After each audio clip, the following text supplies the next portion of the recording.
Hello guys, welcome back to my channel Urbani Lifestyle. তো আজকে একটা মিনি ব্লগ নিয়ে চলে আসলাম। সকাল সকাল দেখো সিসিটিভিতে চলে গেছি আমরা তিনজন মিলে।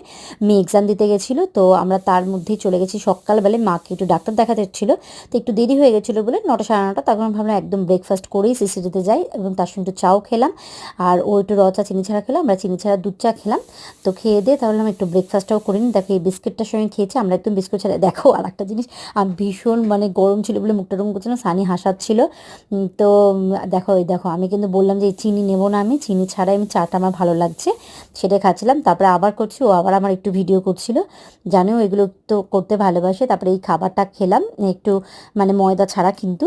যাই হোক, ওইটা একটু স্যান্ডউইচ মতন খেয়ে নিলাম, একটু সবজি টবজি দিয়ে, চিকেন ছিল বেক করা, তো ওটাই খেয়ে নিলাম। তারপর আমরা তাড়াতাড়ি করে বাড়ির দিকে রওনা হলাম, কারণ আজকে গণেশ চতুর্থী। আর এটা একটা আমাদের কাছে আরও স্পেশাল ডে, কারণ আছে, সেটা পরে ব্লগে তোমরা দেখতে পারবে। তো এখন তো টাটা, বাই বাই।